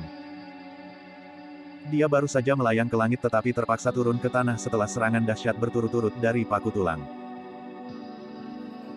Baru sekarang Su Zimo mengerti mengapa Tang Yu dan yang lainnya selalu berpikir bahwa dia bukan tandingan Pei Chunyu dan Sue Yang. Bahkan setelah dia menunjukkan kekuatan yang tak tertandingi dalam pertempuran berdarah di jalan yang panjang, atau membunuh 27 penggarap pendirian Yayasan Meridian sendirian, tidak ada yang menganggapnya tinggi. Kedua pria di depannya sudah memberinya jawaban. Ini adalah kekuatan para murid yang termasuk dalam faksi teratas dari daratan Tianhuang. Tinju Skynet. Suara Liu Yun terdengar. Spirit ki dalam kehampaan di belakang Su Zimo berfluktuasi dengan liar, ini adalah tanda kondensasi seni roh. Perubahan kekosongan saja sudah cukup untuk mengatakan betapa menakutkannya Skynet Fist. Tidak jauh dari situ, Liu Yun membuat segel tangan dan meninju Su Zimo melalui kekosongan. Tinju yang disulap dari energi roh terwujud dan sangat jernih. Itu ditembakkan, meninju ke arah tempat Su Zimo mendarat. Ledakan. Su Zimo baru saja mendarat di tanah ketika dia mendengar ledakan. Tanpa melihat, dia sudah bisa merasakan tinju raksasa menuju tubuhnya dengan kekuatan yang menakutkan karena itu menyebabkan udara di sekitarnya meledak. Liu Yun telah tiba. Setelah Skynet Fist, tubuh Liu Yun berkedip dan dia menyerang ke depan. Mengayunkan lengannya, penahannya bersinar terang dan menghantam kepala Su Zimo. Tidak heran mengapa Liu Yun adalah murid dari Sekte Abadi, waktunya sangat tepat. Tepat saat Skynet Fist turun, dia telah tiba sambil melepaskan gerakan membunuh. Bahaya. Situasi saat ini jauh lebih berbahaya daripada 10 hari yang lalu di jalan yang panjang itu. Su Zimo sudah mengalami terlalu banyak kesulitan berurusan dengan 10 paku tulang di depannya dan sekarang, Liu Yun, yang sangat kuat dalam pertempuran jarak dekat, menyerang dari belakang, satu langkah salah dan Su Zimo akan mati di tempat. Mata Liu Yun dan Dising bersinar penuh semangat. Bagi mereka, Su Zimo sudah menjadi orang mati yang tidak bisa lari kemana-mana. Bahkan Pei Chunyu dan Sue yang mungkin tidak dapat melarikan diri tanpa cedera dari serangan semacam itu. Namun, yang membingungkan mereka berdua adalah mereka tidak bisa melihat sedikit pun kepanikan di wajah Su Zimo. Mata itu tenang seperti air dengan sedikit riak niat membunuh. Tiba-tiba, Su Zimo melakukan sesuatu yang sama sekali tidak bisa dimengerti oleh Liu Yun dan Dising. Dia menyimpan Blood Quencher miliknya. Sebelum mereka berdua bisa memikirkan mengapa Su Zimo melakukan itu, yang terakhir sudah menyerang. Segel penindasan iblis. Tangan kiri Su Zimo berkedip-kedip dan dia menghubungkan jari tengah dan jempolnya, membuat segel tangan sambil melantunkan sutra mental. Ledakan. Telapak tangan emas turun dari langit dengan cara yang membutakan. Merobek cakrawala, pola di telapak tangan terlihat jelas saat menghantam Skynet Fist dengan kekuatan apokaliptik. Telapak tangan dan tinju bertabrakan, menciptakan ledakan yang memekakan telinga di udara. Spirit ki di kehampaan berubah menjadi kacau seketika. Gelombang energi besar melesat keluar dari tabrakan sebagai inti, menyebar ke sekeliling dalam cahaya keemasan saat energi roh menghilang. Lengan Su Zimo sudah mulai terasa mati rasa setelah bentrok dengan Dising berulang kali sebelumnya. Jika bukan karena garis keturunannya yang kuat yang melonjak seperti gelombang pasang, dia tidak akan bisa mengangkat tangannya sekarang, apalagi memiliki kekuatan untuk membalas. Saat itu, tinju Liu Yun terbang. Langkah yang bagus. Su Zimo menyempitkan pandangannya dan meninju terbalik. Tangan kanannya adalah telapak tulang darah yang tidak bisa dihancurkan. Satu sisi adalah serangan terakumulasi sementara sisi lainnya adalah serangan balik paksa. Meskipun mengetahui bahwa dia memiliki kelemahan dalam kekuatan, Su Zimo hanya bisa memastikan bahwa tangan kanannya tidak akan dilumpuhkan oleh pukulan pihak lain. Bang! Tinju dan lengan bertabrakan. Penahan Liu Yun mengenai tinju Su Zimo. Namun, bukannya tulang retak, suara kekalahan terdengar. Tangan kanan Su Zimo berlumuran darah tetapi tulangnya masih utuh, hanya menderita luka di dagingnya. Hah! Telapak tangannya tidak lumpuh. Murid Liu Yun mengerut.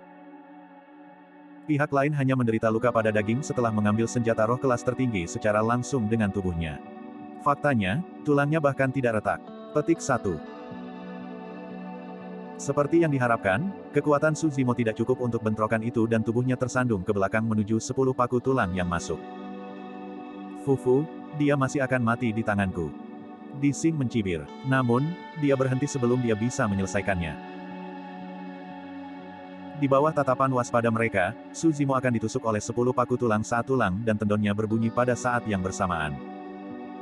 Mereka bergeser dan tiba-tiba berkontraksi menjadi bundel, membuatnya seukuran anak kecil. Set. Keduanya tersentak. Liu Yun bahkan lebih terkejut. Bagaimana mungkin? Karena Glass Palace berspesialisasi dalam penempaan tubuh, dia tahu betul bahwa sangat sulit bagi seseorang untuk mencapai apa yang baru saja dilakukan Su Zimo. Itu adalah seni transformasi tendon, titik di mana bahkan tendon dan tulang telah dibudidayakan secara ekstrim. Faktanya, seseorang bisa mengubah penampilannya dengan ini. Hanya jiwa yang baru lahir dengan roh esensi yang dapat membedakan antara penampilan asli orang tersebut. Bahkan Pei Chunyu dari Glass Palace tidak bisa mencapai ini, apalagi dia. Setelah tubuhnya menyusut, beberapa paku tulang yang seharusnya menembus Su Zimo meleset seketika. Meski begitu, Su Zimo tidak bisa menghindari semua lonjakan tulang. Bingkai miniaturnya berputar di udara dan berubah menjadi busur yang tak terbayangkan, melewati beberapa paku tulang. Uff! Kilatan darah muncul. Paku tulang menusuk dada Su Zimo, meninggalkan luka. Meskipun dia tidak berhasil menghindari semua lonjakan tulang, Su Zimo berhasil melarikan diri dari situasi fatal dengan penggunaan transformasi tendon yang tak tertandingi. Meretih. Di depan mereka berdua, tulang dan tendon Su Zimo terdengar dan anak itu langsung membesar, kembali ke tubuh aslinya sekali lagi. Bab 387, Bunuh. Tatapan Dixing gelap saat dia memelototi luka di dada Su Zimo. Meskipun luka itu tidak dalam, senjata dari Malevolent Earth Sect semuanya dipenuhi dan ditempa dalam energi jahat. Saat mereka melukai siapapun, energi jahat akan melonjak ke luka terkecil. Mereka yang terkena dampak ringan tidak akan dapat menyalurkan energi roh mereka secara efisien dan kekuatan tempur mereka akan melemah. Jika mereka tidak membersihkannya tepat waktu, itu bahkan mungkin menghancurkan fondasi mereka dan melumpuhkan peluang mereka untuk berkultivasi di masa depan.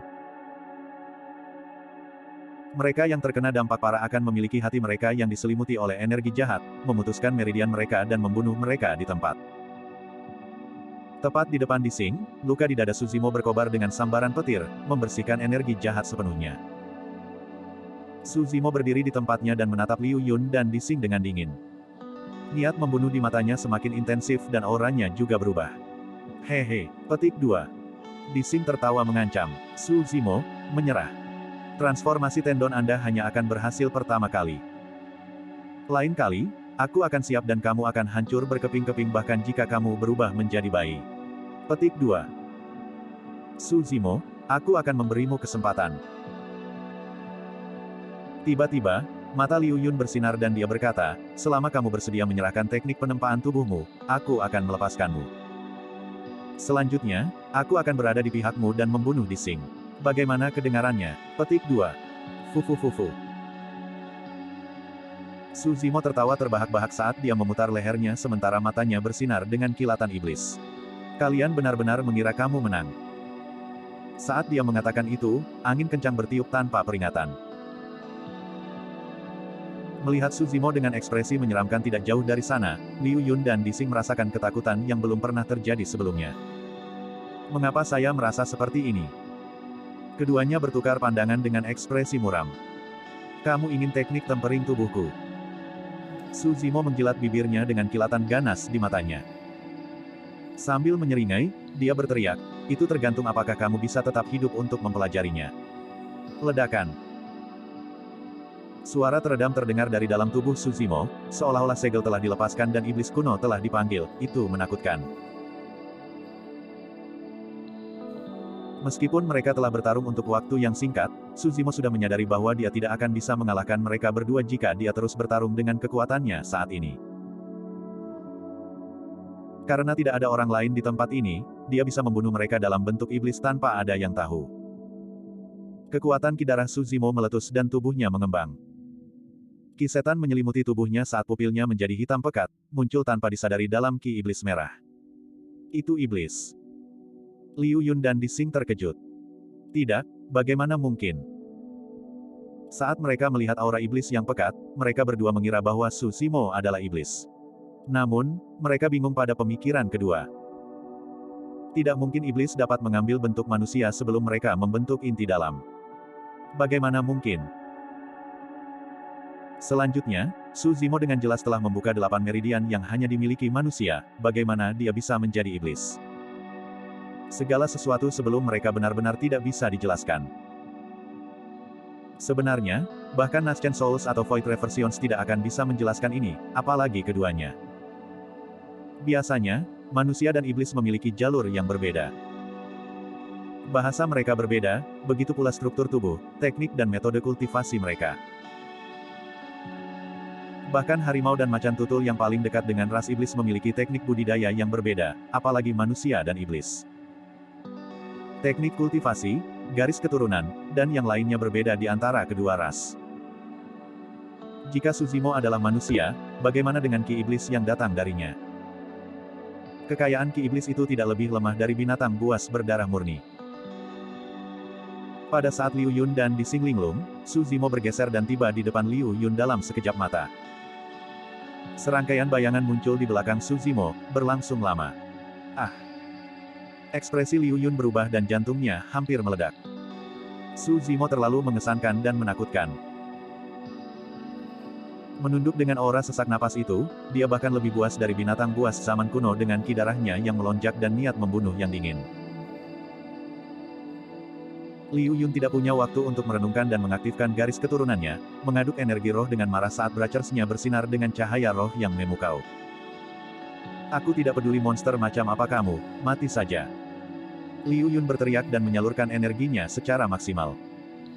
Pembuluh darah di lehernya muncul saat dia mengayunkan lengannya, menghantam kepala Su Zimo dengan keras. Itu bukan lengan. Dengan peningkatan keterampilan rahasia Istana Kaca, lengannya terselubung dengan lapisan kilau. Dengan dukungan senjata roh tingkat tertinggi di atasnya, itu adalah cambuk baja setebal lengan. Su Zimo tidak menghindar atau mundur. Matanya bersinar terang dengan kilatan yang tajam saat dia mengulurkan lengannya dan menyambut serangan itu. Dengan bunyi keras, lengan Su Zimo terayun, menyerupai belalai gajah yang lemas dan lemah.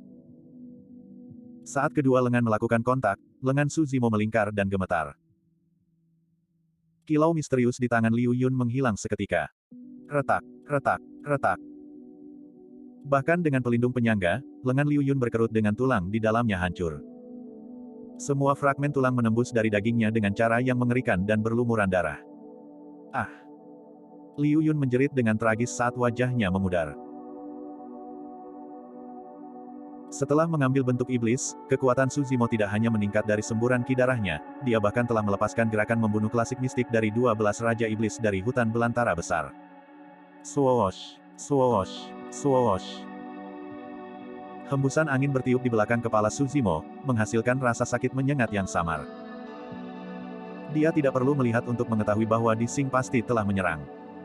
Heh. Sambil mencibir, Su Zimo bergegas tanpa henti sama sekali setelah melumpuhkan lengan Liu Yun. Liu Yun mengertakkan gigi dan keringat dingin mengucur dari kepalanya. Selama dia bisa memblokir Su Zimo sejenak, 10 paku tulang Di Xing akan turun tak lama kemudian dan menjebak Su Zimo di dalam. Saat itu, dia akan bisa melarikan diri. Sebagai langkah terakhir, Liu Yun meninju sekali lagi. Kekuatan Su Zimo bukanlah satu-satunya hal yang meningkat setelah dia mengambil bentuk iblisnya, kecepatannya juga meningkat.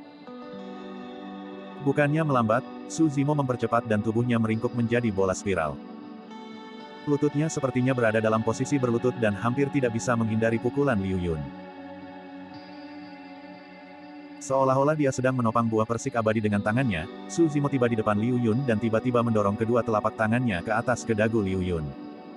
Jepret. Seketika, kepala Liu Yun terlempar ke belakang, rahangnya pecah dan tenggorokannya patah di tempat dia tidak lagi bernapas.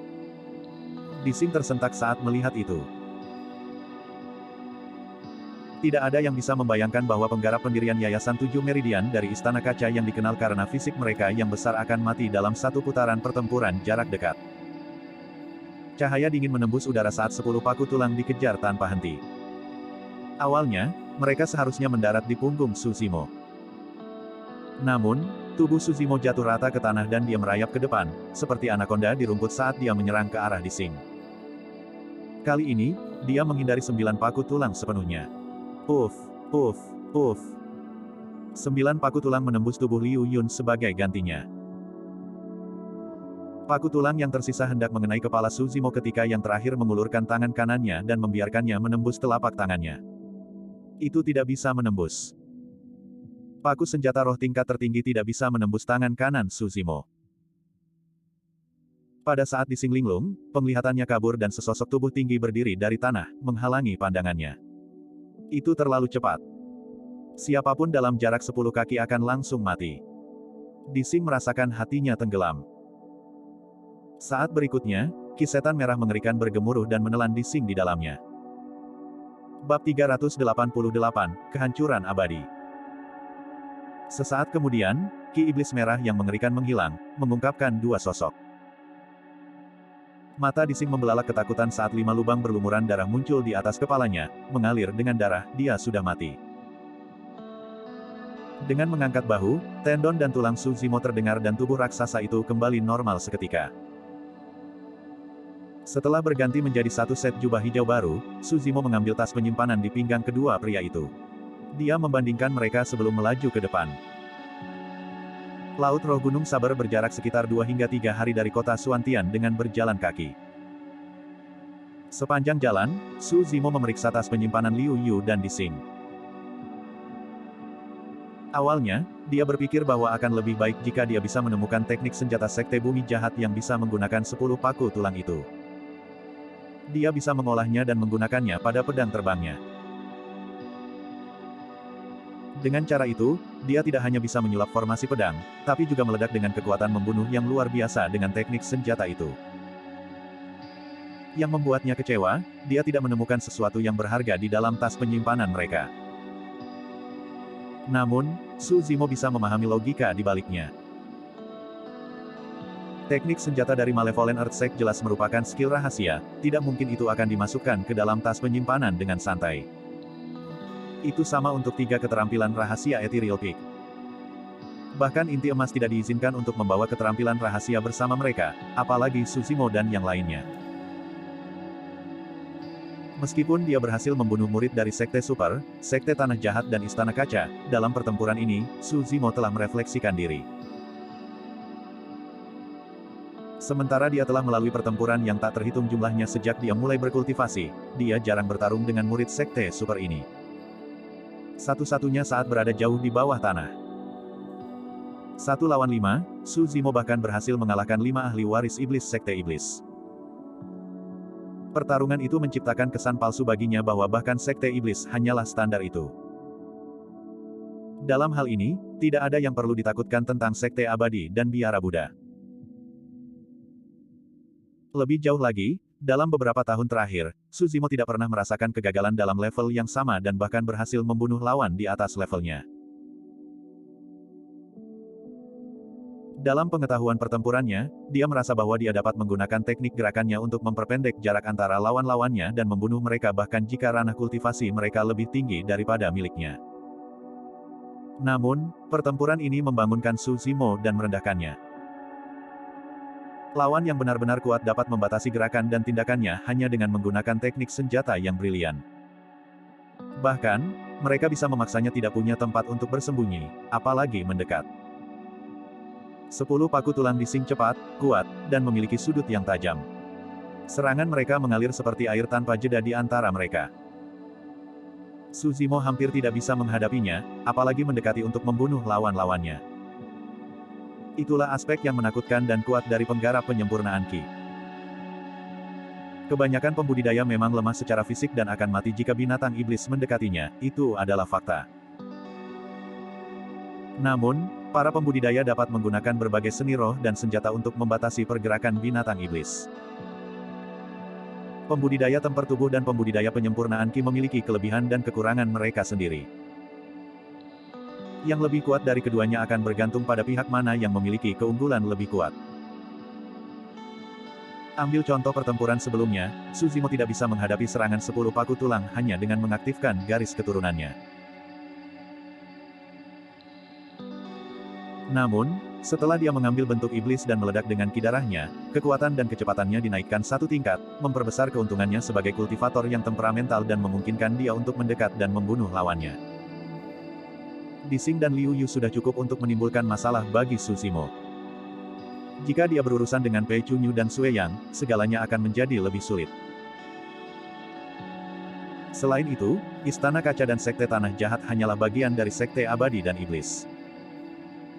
Ada total 9 Sekte Abadi, 7 Sekte Iblis dan 6 Biara Buddha. Semua sekte kuno itu memiliki dasar yang kokoh dan keterampilan rahasia yang tak terhitung jumlahnya. Metode macam apa yang akan dimiliki oleh murid-murid warisan mereka dan seberapa menakutkan mereka. Meski mengetahui itu, mata Su Zimo tidak memiliki jejak kekhawatiran. Sebaliknya, mereka bersinar dengan kilauan yang kuat. Di permukaan, dia telah berkelana jauh ke medan perang kuno untuk eliksir pembuka meridian yang sempurna. Namun, jauh di lubuk hatinya, Su Zimo ingin menyaksikan murid-murid sekte super ini. Dia ingin bertempur. Dia ingin bertempur di seluruh dunia. Jauh di dalam tulangnya, ada kebanggaan yang tidak membuatnya lebih lemah dari yang lain. Berkat stamina dan fisiknya yang kuat, Su Zimo melakukan perjalanan siang dan malam tanpa istirahat. Bahkan di malam hari, dia tidak memiliki keraguan. Dengan memancarkan ki iblis yang sangat besar saat bepergian, beberapa binatang iblis berani mendekatinya. 2 hari kemudian, Su Zimo melambat secara bertahap dan melihat ke cakrawala yang jauh dengan keterkejutan yang dalam di matanya. Dia belum pernah melihat Laut Roh Gunung Saber yang legendaris sebelumnya. Namun, saat dia tiba di tempat ini, dia sudah tahu bahwa gunung dan laut di hadapannya adalah lokasi yang tepat. Bahkan sebelum dia tiba, Su Zimo bisa mendengar gemuruh laut yang mengalir deras dan menyegarkan pikiran seseorang. Aura lembab meniup wajahnya. Aura itu bukan hanya udara lembab. Itu adalah ki roh lembab yang kaya dan murni. Bisakah laut tanpa batas di hadapanku seluruhnya terdiri dari roh ki? Su Zimo tidak bisa membantu tetapi merasa terkejut ketika pikiran itu terlintas di benaknya. Saat itu, suara pakaian yang berkibar di udara berdering. Beberapa pembudidaya tiba dan percakapan mereka menarik perhatian Su Zimo. Laut Roh Gunung Saber adalah tempat suci bagi para pembudidaya pedang seperti kita. Bahkan jika kita tidak bisa mendapatkan warisan dari Sabre Emperor, kita harus mengunjunginya. Petik 2. Dikatakan bahwa di zaman kuno, sebelum Kaisar Sabre meninggalkan Tianhuang daratan, dia menggunakan kekuatan dharma tertingginya dan menyerap ki roh dan mineral dalam jarak 5.000 km, membentuk gunung dan laut. Itu karena dia tidak ingin cara pedang itu hilang di Tianhuang daratan sehingga dia menciptakan kehancuran abadi ini, Laut Roh Gunung Saber. Petik 2. Itu luar biasa. Seseorang berseru. Su Zimo juga kaget. Kehebatan macam apa yang dimiliki seseorang untuk mengumpulkan ki dan mineral untuk membentuk laut dan gunung dengan jentikan tangan. Itu sebanding dengan membawa gunung yang membakar langit agar hujan membentuk lautan. Hal yang paling menakutkan adalah bahwa lautan roh ini diciptakan bertahun-tahun yang lalu di zaman kuno. Pasir waktu menghapus sekte besar yang tak terhitung jumlahnya dari zaman kuno, tidak meninggalkan jejak. Namun, reruntuhan ini masih utuh tanpa ada tanda-tanda mengering. Jika legenda itu benar, Kaisar Sabre mungkin sudah melampaui level seorang kultivator. Selalu ada pepatah di dunia kultivasi bahwa di ujung jalan, seseorang akan menjadi legenda abadi dari kekosongan halus, menjadi tua dengan telinga dan mata yang tak pernah putus. Namun, tidak ada yang bisa memberikan jawaban pasti, apakah benar-benar ada yang abadi atau tidak. Tetapi bagi Su Zimo, bahkan metode abadi dari legenda itu tidak seberapa. Sekarang dia ada di sini, Laut Roh Gunung Saber membawa dampak yang lebih besar bagi Su Zimo. Ada banyak terumbu karang gelap di dekat pantai. Entah kenapa, terumbu karang ditutupi dengan bekas senjata tajam, terukir secara mengejutkan. Gelombang pasang menderu-deru dengan aura megah, menghantam pantai dan menciptakan gelombang seperti salju. Di cakrawala laut ada gunung yang menjulang tinggi ke awan. Bentuk gunung itu menyerupai pedang panjang yang ditusuk ke laut. Dengan bilah yang ramping dan terjal, pegangannya tersembunyi di awan, nyaris tidak terlihat. Ini adalah Laut Roh Gunung Saber. Bab 389, memang, Anda telah datang. Pedang memerintah tertinggi di Tianhuang daratan dan ada sangat sedikit pembudidaya pedang murni, apalagi di medan perang kuno. Meskipun reruntuhan ditinggalkan oleh Sabre Emperor, tidak banyak pembudidaya berkumpul di sini, hanya beberapa ribu orang berkumpul di sepanjang garis pantai. Hal yang aneh adalah bahwa sebagian besar pembudidaya berdiri jauh dari pantai, tampaknya takut pada lautan roh saat mereka menunjuk dalam diskusi yang hening. Karena dia memiliki pengetahuan terbatas tentang Laut Roh Gunung Saber, Su Zimo datang ke samping kerumunan dan mendengarkan dengan saksama. Metode Sabre Emperor sangat luar biasa untuk bisa memadatkan Qi menjadi laut. Saya yakin manfaat berkultivasi di lautan roh ini pasti sangat besar. Di antara kerumunan, seorang kultivator kurus bergumam dalam-dalam dengan mata berbinar. Fufu. Petik 2. Betapa bodohnya. Petik 2. Saat dia mengatakan itu, kerumunan mulai mengejeknya. Orang yang pertama kali berbicara tersipu dan menjulurkan lehernya, menyangkal, apa yang salah saya katakan. Roh Qi di dalam lautan roh sangat kaya dan murni. Namun, ia memiliki Qi pedang tak terbatas dan sangat tajam. Anda harus menerima baptisan saber Qi saat Anda memasuki lautan roh. Petik 2. Dengan tubuh mungilmu, kamu kemungkinan besar akan meledak beberapa langkah ke laut roh. Hehe, ada banyak elit yang terkubur di lautan roh ini sepanjang sejarah. Anda dapat mencoba masuk jika Anda tidak takut mati. Petik 2. Su Zimo tercerahkan. Inilah alasan mengapa ada bekas senjata tajam di terumbu karang.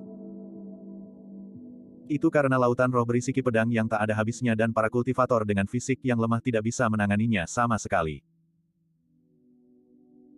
Jika mereka berdiri terlalu dekat dengan pantai, seseorang mungkin tidak dapat melarikan diri jika gelombang besar menghantam dan menelan mereka di dalamnya.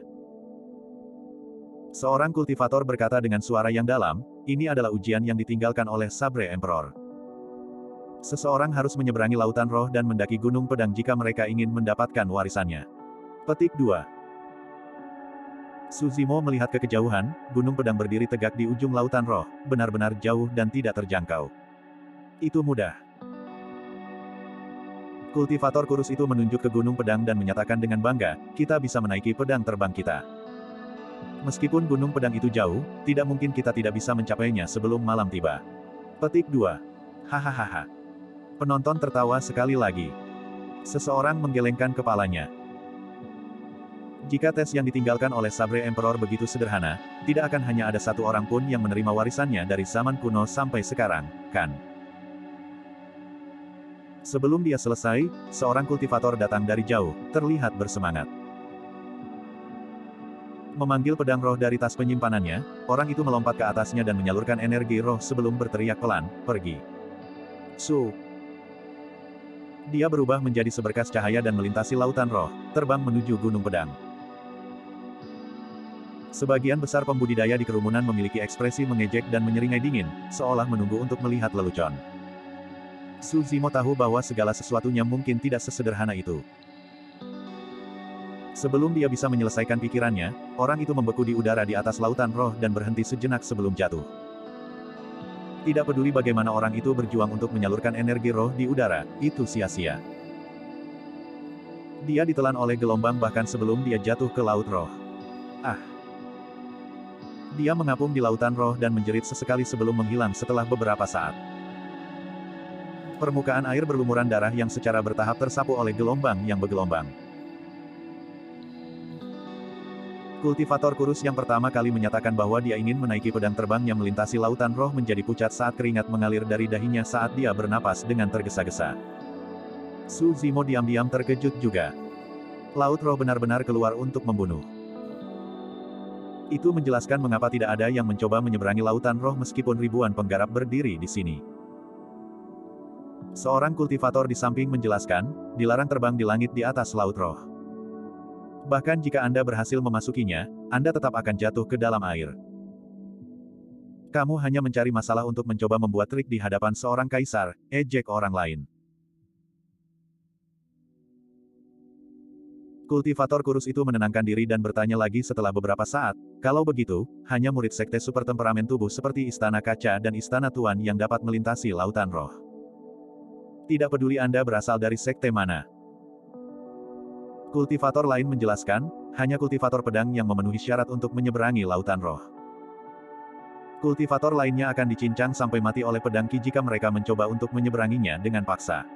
Petik 2. Betul sekali. Saya mendengar bahwa di masa lalu, seorang teladan dari Sekte Pedang mencoba menyeberangi lautan roh untuk menantang otoritas Kaisar Sabre. Bahkan sebelum dia berada 100 meter, dia diiris oleh pedang Qi dan dikubur di dalam laut roh. Petik 2. Dengan itu, Su Zimo memiliki pemahaman yang kasar terhadap laut roh Gunung Sabre. Pertama, seseorang tidak bisa terbang. Kedua, seseorang harus menjadi kultivator pedang. Ketiga, hanya mereka yang memiliki fisik yang cukup kuat untuk menahan baptisan Saber Qi yang dapat menyeberangi lautan roh dan lulus ujian Sabre Emperor. Dalam hal ini, dia mungkin benar-benar bisa mencobanya. Saat itu, tatapan Su Zimo beralih ke karang hitam gelap di tepi pantai. Seorang pria berjubah berwarna darah duduk di sana dengan pedang panjang ditempatkan secara horizontal di lututnya. Matanya terpejam dan rambut hitamnya yang basah kuyup terayun-ayun dengan santai, menutupi wajahnya. Dari ribuan pembudidaya, pria ini adalah satu-satunya yang berani duduk di atas karang di tepi pantai tanpa mempedulikan ombak. Meskipun pakaiannya lama basah kuyup, dia sepertinya tidak menyadari fakta itu. Ada lebih dari 10 mayat di belakang orang ini, beberapa di antaranya jelas baru saja meninggal belum lama ini. Ketika dia melihat tampilan belakang orang itu, Su Zimo merasa seperti dia pernah melihat pria ini di suatu tempat sebelumnya tetapi tidak dapat mengingat di mana. Setelah merenung sejenak, dia melihat seorang kultivator di sampingnya dan bertanya dengan lembut, siapa kultivator berjubah darah itu? Itu karakter yang buas. Kultivator itu berbisik dengan hati-hati, apakah kamu melihat mayat-mayat itu di belakangnya? Mereka adalah para pembudidaya yang ingin menyeberangi lautan roh. Namun, mereka memilih untuk mulai terlalu dekat dengannya dan dibunuh olehnya. Petik 2. Hanya karena itu. Su Zimo sedikit mengerutkan alisnya. Jika itu satu-satunya alasan mengapa pria ini melakukan pembantaian, dia pasti bukan hanya biadab. Kultivator itu mengerutkan bibirnya dan berkata, ahli waris Sekte Zenit tidak membutuhkan alasan untuk membunuh. Petik 2. Itu dia. Jantung Su Zimo berdegup kencang. Kultivator di samping melanjutkan, ada kemungkinan besar dia akan menyeberangi lautan roh dan mendapatkan warisan. Saya mendengar bahwa kultivator yang berhasil mendapatkan warisan Sabre Emperor 1000 tahun yang lalu juga berasal dari Sekte Zenit.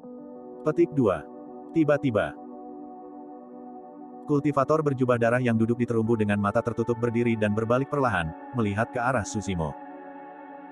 Seorang ahli tingkat atas pasti akan merasakan sesuatu jika seseorang menatapnya untuk waktu yang lama. Selanjutnya, pada saat itu, kondisi mental Su Zimo sedikit berfluktuasi dan bahkan ada sedikit permusuhan di matanya. Saat melihat wajah orang itu, Su Zimo tidak lagi ragu. Kultivator berjubah darah adalah pewaris iblis dari Sekte Zenit yang dia lawan di bawah tanah saat itu. Fufu. Kultivator berjubah darah itu tertawa dan menatap Su Zimo. Matanya cerah dan terbakar kegembiraan saat dia berkata perlahan, sungguh, kamu telah datang. Aku sudah lama menunggu. Petik 2. Bab 390, Menyeberangi Laut Roh. Saat dia mengatakan itu, pedang yang melayang di depan kultivator berdengung keras, memancarkan niat membunuh yang sangat intens yang membuat seseorang menggigil. Kelompok pembudidaya yang awalnya berdiri di samping Su Zimo bubar karena terkejut. Nama kultivator berjubah darah itu adalah Bai Yu. Dulu, setelah beberapa dari kami lolos secara kebetulan, kami mengira kamu terkubur di bawah. Tatapan Bai Yu membara saat dia menjulurkan lidah merahnya yang mengerikan, mengungkapkan satu set putih mutiara dan senyum sinis. Namun, ketika saya mendengar bahwa penyihir Ji selamat, saya langsung menebak bahwa Anda pasti juga. Su Zimo tidak bergerak dan bertanya dengan ekspresi tenang, kamu tahu aku akan datang. Haha. Bai Yu menjawab dengan senang, mengingat potensi dan metodemu, tidak diragukan lagi kamu akan memasuki medan perang kuno. Selanjutnya, karena Anda menggunakan pedang, Anda adalah pembudidaya pedang dan pasti akan datang ke Laut Roh Gunung Sabre. Petik 2. Persaingan untuk posisi ahli waris iblis sangat ketat di Sekte Iblis. Hampir semua ahli waris iblis mendapatkan posisi mereka dengan menginjak-injak mayat yang tak terhitung jumlahnya, tidak satupun dari mereka adalah orang biasa. Terutama bagi Sekte Zenith. Untuk sekte yang membangun akarnya melalui pembunuhan, persaingan antara sesama murid bahkan lebih kejam. Sebagai ahli waris Sekte Zenith, tidak mungkin dia bisa menelan kemarahan karena kalah dari seorang kultivator tak dikenal di bawah tanah saat itu. Sepertinya mereka berdua memiliki perseteruan yang dalam. Apa latar belakang pria itu? Bagaimana dia masih hidup dan sehat meskipun memiliki perselisihan dengan pewaris iblis dari Sekte Zenith? Petik 2. Jauh dari sana, para penggarap berdiskusi dalam kelompok. Tatapan Baiyu melesat melewati pinggang Su Zimo dan dia tidak bisa membantu tetapi mengejek dengan dingin ketika dia tidak melihat lencana sekte. Saya tidak peduli apa latar belakang Anda, hari ini, saya akan mengambil hidup Anda untuk membangun formasi Dao saya. Saya khawatir Anda akan kecewa. Su Zimo menjawab dengan acuh tak acuh, jika aku bisa mengalahkanmu sekali, aku pasti bisa mengalahkanmu lagi. Saat dia mengatakan itu, kerumunan menjadi gempar. Orang itu berhasil mengalahkan ahli waris iblis dari Sekte Zenith. Apa latar belakangnya? Apakah kamu perlu bertanya? Dia pasti teladan dari salah satu dari 9 sekte abadi. Petik 2. Dentang. Dentang. Tanpa sepatah kata pun, Su Zimo mengeluarkan Blood Quencher dari tas penyimpanannya. Energi rohnya bergejolak dan pedang itu bersinar terang seperti matahari darah yang menakutkan. 5 pola sempurna dengan ki darah yang deras. Bau darah yang dikeluarkan oleh Baiyu sangat mirip dengan aura Baiyu. Pedang yang bagus, pedang yang bagus. Mata Baiyu berbinar dan dia tertawa. Pedang itu secara praktis dibuat khusus untukku. Kamu pikir kamu layak untuk itu? Su Zimo menjawab dengan acuh tak acuh. Blood Quencher dimurnikan olehnya secara pribadi. Tepat ketika dia akan gagal, dia memasukkan garis keturunannya untuk memadatkan pola roh kelima, menyelesaikannya. Garis keturunan Su Zimo digunakan untuk mengolah mistik klasik dari 12 Raja Iblis dari Great Wilderness dan Void Thunder Manual dan itu memiliki esensi ras naga. Selain dia, tidak ada seorang pun di dunia ini yang layak untuk menggunakannya. Menggunakan Divine Steed Flating, Su Zimo menerjang ke depan sebelum melepaskan Clove Heaven Stride. Dia mendarat di karang di depan Baiyu dan berhenti. Ledakan. Terumbu itu meledak. Blood Quencher turun dari langit dan berkas darahnya meledak, menelan Baiyu di dalamnya. Hah? Dia hanya di 5 Meridian Foundation Establishment. Petik 2. Seorang kultivator pembentukan Yayasan Meridian 5 benar-benar menantang pewaris iblis dari Sekte Zenith. Bagaimana dia bisa bertahan sampai titik ini dengan alam kultivasinya yang rendah? Gelombang keterkejutan dan keheranan bisa terdengar dari kerumunan. Dentang. Baiyu tidak mundur atau menghindar. Dia menopang pedang kelas tertingginya dengan kedua lengan dan membalas dengan tebasan backhand. Suara benturan metal membanjiri seruan penonton sembari membungkam semua keraguan mereka sebelumnya. 7 meridian roh bersinar di bawah jubah darah Baiyu saat energi roh menyembur, memancarkan bau darah yang kental dan hampir mewujudkan niat membunuhnya. Namun, Baiyu tidak memiliki keunggulan apapun terhadap tebasan Su Zimo. Kekuatan tempur jarak dekat yang menakutkan. Garis keturunan orang itu. Sepertinya aku mendengar suara tsunami di dalamnya. Petik 2. Kamu pasti salah dengar. Itu pasti suara lautan roh. Petik 2. Darah tsunami. Bagaimana mungkin seseorang bisa mengembangkan garis keturunan mereka sampai ke level itu? Mata Baiyu berkedip dengan niat membunuh yang dingin. Melonggarkan cengkeramannya, pedang Baiyu meninggalkan tangannya dan berputar di sekitar pedang Blood Quencher, mengarah langsung ke wajah Su Zimo. Serangan itu sangat aneh dan telah melampaui pengetahuan dan harapan Su Zimo. Terkejut, Su Zimo buru-buru mundur. Sing! Meskipun dia berhasil mengelak tepat waktu, jubahnya masih ada di depan dadanya. Dadanya terasa dingin dan sedikit menyengat. Baiyu mencemooh dengan dingin dan tidak mau repot-repot bertarung langsung dengan Su Zimo. Melangkah ke depan, dia mencengkeram pedangnya sekali lagi dan sosoknya melintas. Saat berikutnya, dia menebas tulang rusuk Su Zimo dengan bilah pedangnya mengarah ke atas. Su Zimo mengerutkan kening. Teknik pedang Baiyu sangat mematikan. Namun, sudut dari mana bilah itu berasal terlalu tajam dan sulit untuk ditangani. Su Zimo mundur sekali lagi. Di masa lalu, Su Zimo hanya harus menggunakan garis keturunannya yang menakutkan serta senjata rohnya yang sempurna, Blood Quencher, untuk membelah dengan gerakan sederhana dan itu sudah cukup untuk menjatuhkan lawan-lawannya. Namun, dalam beberapa hari terakhir, dia menyadari kelemahannya setelah bertukar pukulan dengan murid dari faksi teratas Tian Huang Daratan. Dia tidak tahu teknik pedang sama sekali dan penuh dengan celah. Saat dia menyerang, lawannya akan menemukan celahnya dan memberinya serangan fatal. Bai Yu tidak harus bertarung langsung dan bisa memaksa Su Zimo mundur hanya dengan mengandalkan teknik pedang superiornya. Su Zimo bahkan tidak berani membalas dengan pedangnya. Jika dia melakukannya, itu akan menjadi kesalahan. Bukaannya hanya akan diperbesar dan situasinya akan menjadi jauh lebih berbahaya. Serangan Bai Yu tanpa henti dan datang dengan terburu-buru. Setiap tebasan adalah gerakan membunuh dengan niat membunuh, menyebabkan bau darah melonjak di mana-mana. Jika dia ceroboh, Su Zimo bisa langsung mati. Dengan bantuan persepsi rohnya, Su Zimo berhasil menghindari sejumlah situasi berbahaya. Saat itu, di bawah tanah, Su Zimo mampu bertarung melawan 5 pria dan bahkan membunuh ahli waris iblis.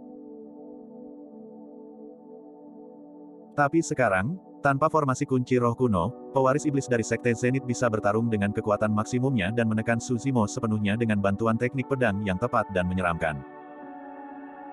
Meski begitu, masih tidak ada jejak kepanikan di mata Su Zimo. Sederhana baginya jika dia ingin membebaskan diri dari kesulitan saat ini. Dia bisa mengambil bentuk iblisnya dan meledak dengan kidarahnya. Pada saat itu, kekuatan dan kecepatan Su Zimo akan dinaikkan ke level lain dan dia bisa bertarung dalam jarak dekat tidak peduli jenis teknik pedang yang harus dia hadapi. Namun, ada banyak orang di sekitarnya. Jika dia mengambil bentuk iblis, dia kemungkinan besar akan menjadi orang buangan di medan perang kuno dan Tian Huang Daratan mulai sekarang. Opsi kedua yang dia miliki adalah menyeberangi lautan roh. Saat dia memikirkannya, Su Zimo sudah memiliki rencana dalam pikirannya. Dengan lolongan panjang, dia mundur dan berlari menuju lautan roh. Apa? Orang itu ingin menyeberangi lautan roh. Apakah dia punya keinginan mati? Sekarang setelah dia marah, tidak mungkin Bai Yu akan melepaskan Su Zimo saat dia berteriak, tidak ada tempat bagimu untuk lari. Satu demi satu, keduanya muncul di atas lautan roh dalam sekejap. Su Zimo menghirup udara dalam-dalam dan melompat-lompat di atas ombak dengan langkah-langkah ringan. Berlari menuju Gunung Pedang, dia berada 5 km jauhnya dalam sekejap mata. Bai Yu menggigit pedang panjangnya dengan mulutnya dan terkapar seperti burung pemangsa air yang mengambang di atas air. Meluncur dengan anggota tubuhnya, kecepatannya tidak lebih lambat dari Su Zimo.